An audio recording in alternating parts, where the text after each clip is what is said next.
Bien avant l'époque moderne de Peugeot et toutes ces magnifiques voitures équipées de PureTech polluant nos garages et également nos routes, la marque Lyon était un vrai monument de l'automobile. Bienvenue sur Des voitures et des hommes, là où on parle de voitures. Vous l'aurez compris, nous allons aujourd'hui parler de la 205 et plus particulièrement de sa version sportive, la 205 GTI. L'histoire de la 205 commence en 1977 avec le projet M24. À cette époque, après le rachat de Citroën et quelques choix malheureux, la marque va mal, très mal. Et pour cela, il faut la sauver. Et la petite citadine va littéralement sauver la marque, effectivement. Elle va également créer un petit mythe. En effet, la 205 en 1984 va sortir dans une nouvelle version arborant le cycle GTI accolé à son nom. Grâce à un style inimitable et surtout à quelques petits ajouts, avec notamment les bandes sur la carrosserie, le sigle GTI, la cylindrée affichée sur la carrosserie, les pare-chocs bodybuildés, ces jantes alliages, on la reconnaît tout de suite et surtout on la distingue immédiatement des 205 un peu plus normales. Un peu comme la Golf et sa déclinaison GTI, on apprécie toujours cette esthétique revisitée. Ce qui est aussi le cas à l'intérieur. La différence y est d'ailleurs assez marquée avec les sièges semi-baquets, la moquette rouge vif pour les premières versions, enfin jusque dans les années 90, les nombreux cycles GTI, les notes rappelant aussi la sportivité. Vous en trouverez un peu de partout. La position de conduite à l'intérieur n'est donc pas pour autant excellente. Les sièges confortables et semi-baquets peuvent sembler trop haut ou le volant trop bas. Rien de réglable à l'époque, donc bon courage pour vous. Au niveau moteur, on retrouve deux déclinaisons. Tout d'abord le XU5 de 1,6 litres de cylindrée dès 1984, puis en 1986 l'apparition d'un moteur encore plus rageur, le XU9 de 1,9 litre.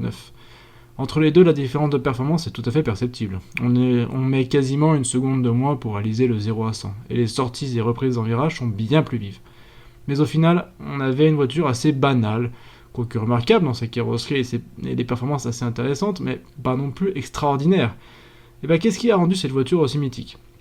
La 205, c'est une icône, et la 205 GTI, c'est le summum de l'icône, le summum de cette réussite. Elle était le symbole du plaisir à pas cher, de la vitesse, des sensations, du plaisir de conduire, tout simplement.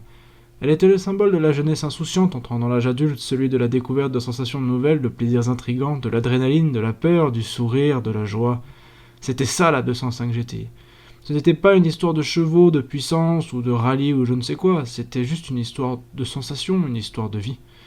Aujourd'hui, acheter une 205 GTI, ce n'est plus forcément très intéressant. À l'époque, oui, c'était extrêmement intéressant, le prix était assez limité, et même jusque dans les années 2000, voire même 2010, 2012, 2013, il était extrêmement intéressant d'acheter cette voiture, non seulement parce que, comme je l'ai dit, c'était un peu un pan de l'automobile française, mais aussi parce que ça valait pas grand-chose.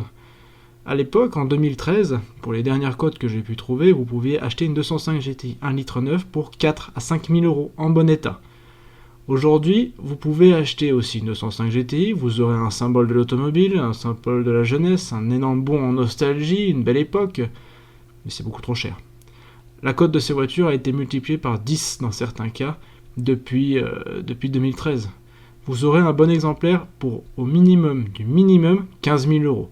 Et pour être honnête, même si j'adore cette voiture, ça bouille sa face avant, son arrière un peu sympathique, ses performances sympas, sa tenue de route qui est géniale, son intérieur, le bonheur qu'elle peut procurer. Est-ce que pour autant aujourd'hui acheter une 205 GTI à 15 000 euros, qui a quand même une voiture qui a presque 50 ans de conception, quand on voit que le projet de base est des années 70, est-ce que ça vaut le coup d'acheter une voiture même pour le plaisir, même pour le week-end à ce prix-là, une telle vétusté ?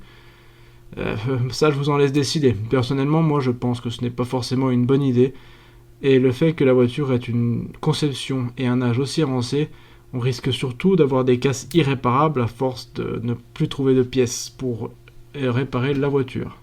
Donc perdre de l'argent, peut-être, sans doute d'ailleurs, même si les cotes font actuellement surtout monter, et on ne vous distingue pas vraiment de manière de redescendre, sachez qu'acheter une 205 GTI, même si moi ce n'est pas forcément ce que j'achèterais, de toute manière j'ai pas les moyens, mais ce serait quand même vous acheter un petit morceau de plaisir, un petit morceau de vie, une voiture extrêmement sympathique à conduire, qui sort vite des virages, qui accélère bien, qui est pas désagréable à conduire.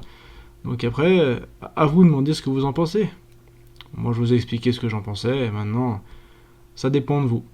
Dites-le moi en commentaire, n'oubliez pas de vous abonner, et surtout, à la prochaine vidéo, je suis pas sûr d'en sortir une la semaine prochaine, c'est même très peu probable. Mais on se reverra très vite. Allez, à la prochaine.